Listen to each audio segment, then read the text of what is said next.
అధ్యాయము 3 నుండి 8 వరకు ఉన్న దేవుని యొక్క వాక్యాన్ని చదువుకుందాం. వినుడి, ఇదిగో విత్తువాడు విత్తుటకు బయలు వెళ్ళెను. వాడు విత్తుచుండగా కొన్ని విత్తనములు త్రోవ ప్రక్కన పడెను. పక్షులు వచ్చి వాటిని మృంగివేసెను. కొన్ని చాలా మన్ను లేని రాతి నేలను పడెను. అక్కడ మన్ను లోతుగా ఉండనందున అవి వెంటనే మొలిచెను. గాని సూర్యుడు ఉదయింపగానే అవి మాడి వేరు లేనందున ఎండిపోయెను. కొన్ని ముండ్ల పొదలలో పడెను. ముండ్ల పొదలు ఎదిగి వాటిని అణిచివేసిన గనుక అవి ఫలింపలేదు. కొన్ని మంచి నేలను పడెను. అవి మొలిచి పెరిగి పైరై 30 60 100 ఫలించెను. ప్రార్థన. దయగల మా తండ్రి, మీ యొక్క వాక్కులు ప్రభా 3వ దినముగా చేరి ఉన్న మాకు మీరే అనుగ్రహించి బోధించి నేర్పించుమని యేసు నామమున ప్రార్థించి వేడుకొంచున్నాం తండ్రి, ఆమేన్. మనం ఉపమానముల గురించి మరి చూస్తూ ఉన్నాం. నిన్నటి దినం ఏం చెప్పుకున్నామండి? మనం అదుపు చేసే ఆత్మల గురించి చెప్పుకున్నాం, అంటే అదుపు చేసే మనుషులు. సో ఇది 2వ ఉపమానం. మొట్టమొదటి ఉపమానం ఏం చెప్పుకున్నామండి? పాత బట్టకు కొత్త బట్ట మాసిక వేయుట. సో ఇది 2వ ఉపమానం అన్నమాట. దేవుడు నేర్పించిన ఉపమానములు. ఇందులో ఇది చాలాసార్లు మనం విన్న వాక్యమే, ఇది కొత్తదేమీ కాదు, అందరికీ పరిచయమైన వాక్యం అన్నమాట. సో ఇక్కడ ప్రభువారు వాక్యాన్ని దేంతో పోల్చారండి? విత్తనముతో పోల్చారు. 4వ అధ్యాయంలో మనం చూస్తే ప్రభువారు ఏం చెప్తున్నారు? వినుడి, ఇదిగో విత్తువాడు విత్తుటకు బయలు వెళ్ళెను. వాడు విత్తుచుండగా కొన్ని విత్తనములు త్రోవ ప్రక్కన పడెను.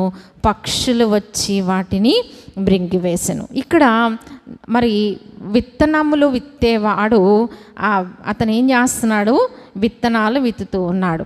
ఈ విత్తనాలు ఇందులో 4 రకాలుగా పడినవన్నమాట.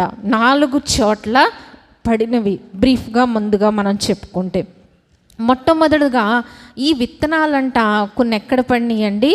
త్రోవ ప్రక్కను పడినట్లుగా చూస్తున్నాం. 2వ విత్తనాలు ఎక్కడ పడినాయండి? రాతి నేలలో పడినవి. 3వ విత్తనాలు ఎక్కడ పడినవండి? ముండ్ల పొదలలో పడినవి. 4వ విత్తనాలు ఎక్కడ పడినవండి? మంచి నేలను పడినవన్నమాట. మళ్ళా చెప్తున్నాను, బేబీ స్వరూప్ గారు ఇలా వచ్చింది అంటే ప్రొజెక్టర్ ఈజీగా మీకు కనిపిస్తుంది. సో మొట్టమొదటి విత్తనాలు ఎక్కడ పడినాయండి? త్రోవ ప్రక్కన పడినవి. 2వ రకం విత్తనాలు ఎక్కడ పడినాయి? రాతి నేలను పడినవి. 3వది ముండ్ల తుప్పలు. 4వదిగా మంచి నేలను పడినవిగా చూస్తున్నాం. అయితే ఈ ఫస్ట్గా మనం త్రోవ ప్రక్కన పడిన విత్తనాల గురించి మనం చెప్పుకుందాం. మరి మనం చదువుకున్న వాక్య భాగంలో ఏం జరిగిందండి? అవి పక్షులు వచ్చి వాటిని మృంగివేసినవంట. ఈ యొక్క భావం ఏంటి ప్రభా? యేసు ప్రభువారు జనసమూహాల్లో ఉన్నప్పుడు ఆయన ఎప్పుడు ఎలా చెప్పేవారంట? వాక్యం ఉపమానం రీతిగా చెప్పేవారు. అప్పుడు శిష్యులు ఏం చేసేవారంట? ఆయన ఏకాంతముగా ఉన్నప్పుడు ఆయన దగ్గరకు వచ్చేవారట. మరి ఆ వాక్యం ఒకసారి చూద్దామండి. మరి 4వ అధ్యాయంలో మనం చూస్తే 4వ అధ్యాయము 10వ వచనం అండి. ఆయన ఒంటరిగా ఉన్నప్పుడు అని మనం చూస్తున్నాం. ఆయన ఒంటరిగా ఉన్నప్పుడు ఏం చేశారండి? 12 మంది శిష్యులు వచ్చి ప్రభా ఈ ఉపమానం ఏంటి అని అడిగినప్పుడు ఆయన ఏం చెప్తున్నారండి? దేవుని రాజ్య మర్మము తెలుసుకొనుట మీకు అనుగ్రహించబడి ఉన్నది అని చెప్తూ ఇంకేం చెప్తున్నారు? 14వ వచనంలో విత్తువాడు వాక్యము విత్తుచున్నాడు. త్రోవ ప్రక్క నుండి వారెవరనగా వాక్యము వారిలో విత్తబడును గాని వారు వినిన వెంటనే సాతాను వచ్చి వారిలో విత్తబడిన వాక్యం ఎత్తుకొని పోవును. సో ఈ ఉపమాన భావం తెలియాలి అంటే జన సమూహముతో ఉన్నప్పుడు ఉపమాన భావము అడగలేరు. ఎప్పుడు అడుగుతున్నారు వీళ్ళు? ప్రభువారు ఒంటరిగా ఉన్నప్పుడు. అలాగే వాక్యములోని లోతుపాతులు, వాక్యం యొక్క భావము మనం తెలుసుకోవాలంటే ఏం చేయాలండి?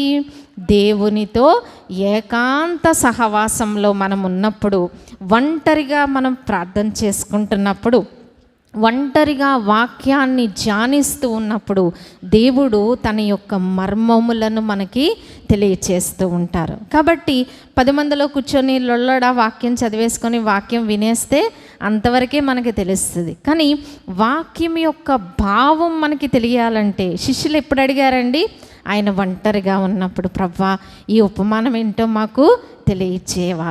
మనము కూడా మన పనులు అయిపోయిన తర్వాత మరి ప్రశాంతంగా దేవుని సన్నిధిలో కూర్చొని, ప్రభువా ఈ వాక్యం ఏంటో మాకు తెలియచేవా నాయన అంటే ప్రభువు ఆ మర్మాన్ని మనకి తెలియచేస్తూ ఉంటారు. మరి దేవుడు ఆ మర్మాలు మనకి తెలియచేయాలంటే ఏం చేయాలండి? ఆయనతో ఒంటరిగా సహవాసం మనము చేయాలి. సో మన వాక్యంలోనికి వచ్చేస్తూ ఉన్నాము. ఈ విత్తనాలు త్రోవ ప్రక్కన పడిపోయినవంట.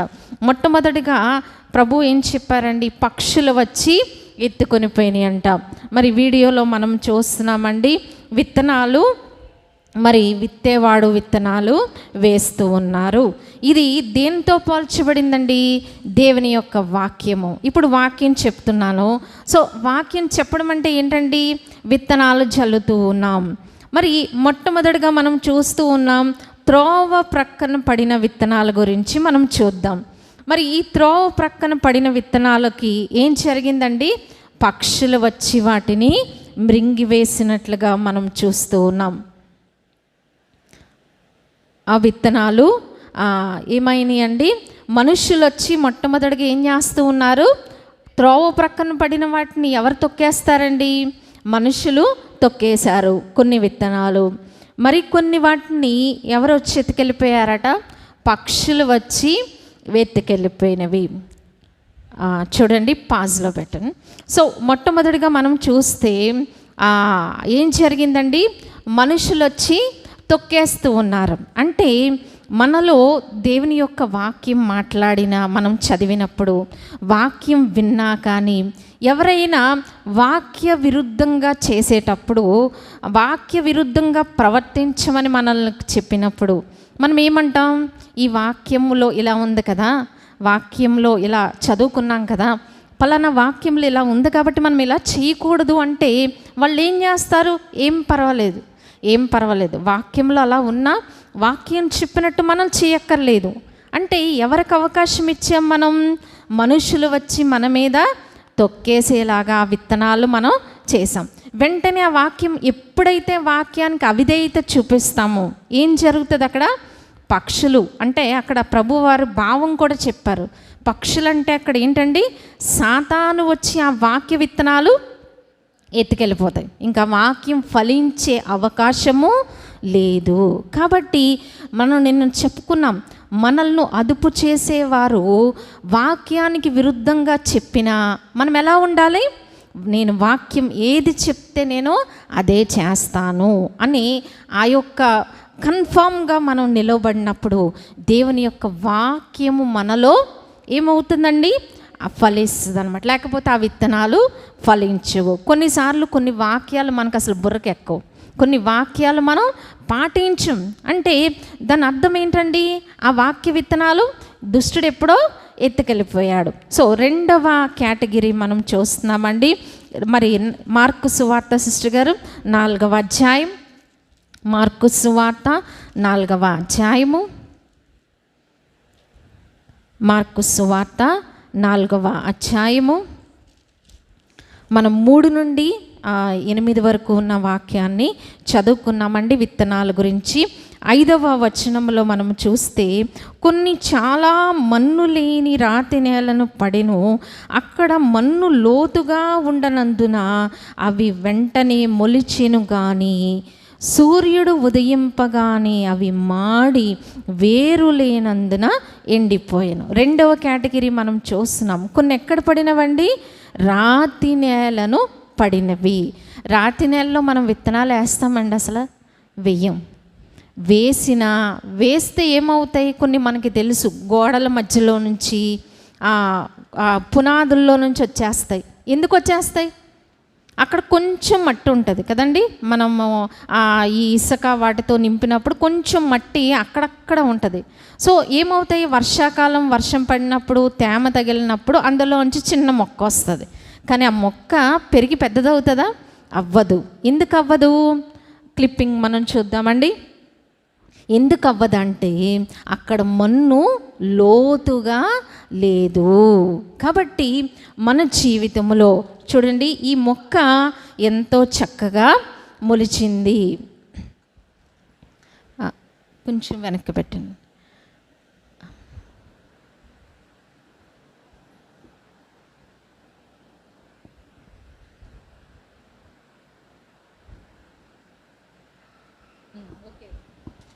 సో ఇక్కడ మనం చూస్తే ఈ రాతి నేలను పడిన విత్తనాలు ఎలా మొలుస్తున్నాయండి? చాలా చక్కగా మొలిచింది. కానీ ఏమైందండి, అది సూర్యుడు ఉదయించినప్పుడు ఆ వేడికి కింద మట్టి లేనందువల్ల, చూడండి పైనే ఉంది ఆ మొక్క, అందువల్ల ఏమైంది, అది మాడిపోయింది. అంటే 2 రకాల విషయాలు కలుగుతాయి. మొట్టమొదటి విషయం ఏంటంటే, ఆత్మీయ జీవితంలో లోతైన అనుభవము మనకుండదు. దేవునితో మనం కనెక్ట్ అయ్యి ఉండం. అంటే పైకి వస్తాం, ఈరోజు వాక్యం విన్నాం, చాలా బాగుంది, నేను వాక్య ప్రకారం జీవించాలనుకుంటాం. 2 రోజులు ఆ వాక్యంలో ఉన్నట్టు పాటిస్తాం, 3వ రోజు మళ్ళా మామూలే. ఎందుకని?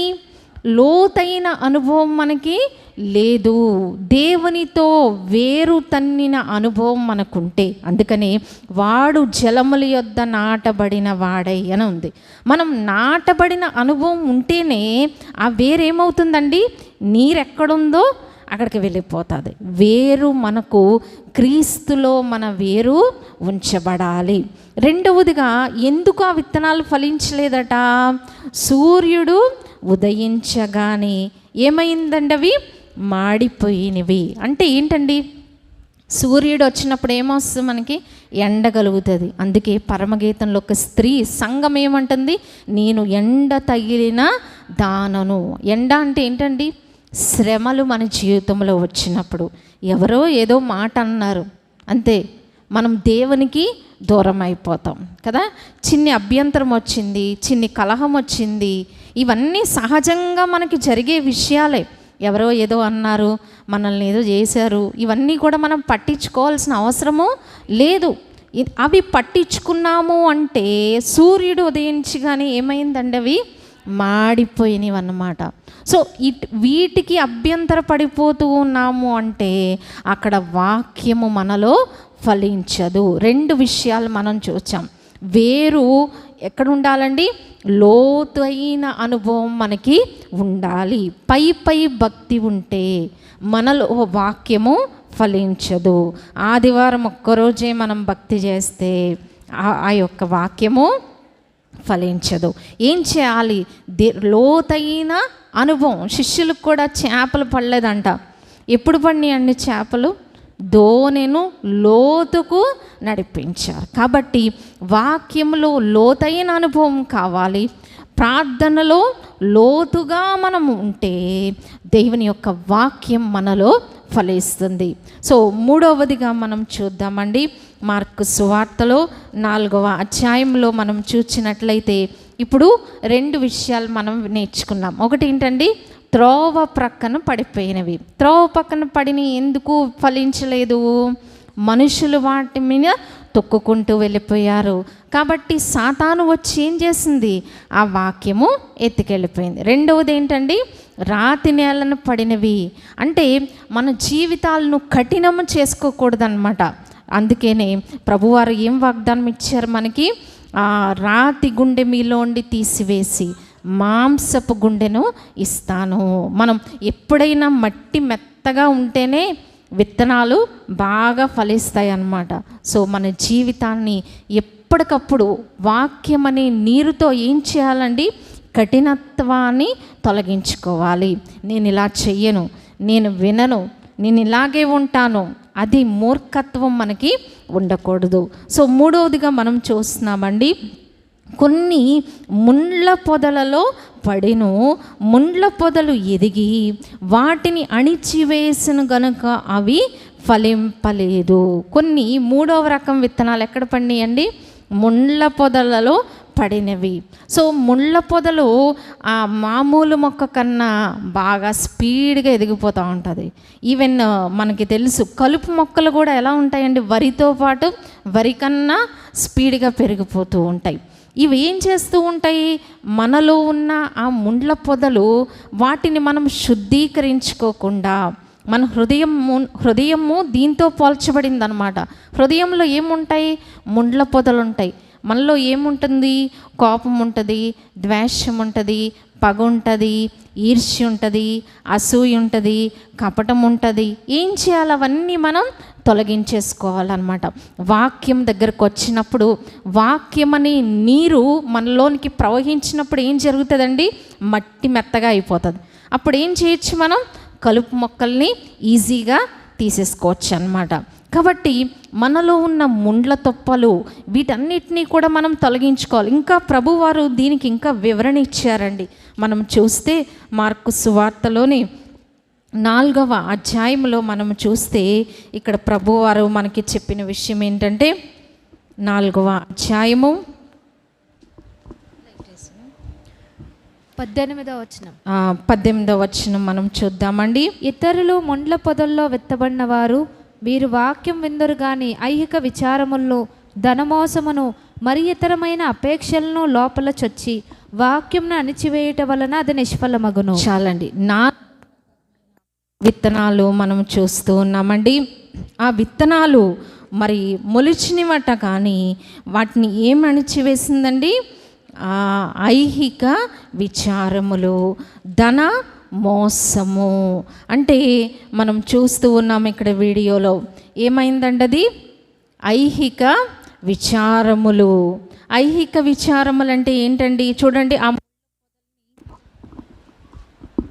ఆ ముళ్ళ పొదలు ఏ విధంగా విత్తనాలను అణిచివేసినవో మనం చూస్తూ ఉన్నాం. విత్తనాలు మరి ఫలించినవి, మొలిచినవి, కానీ దానితో పాటు ముండ్ల తుప్పలు మొలిచి వాటిని కిందకు అణగద్రొక్కినట్లుగా మనం చూస్తూ ఉన్నాం.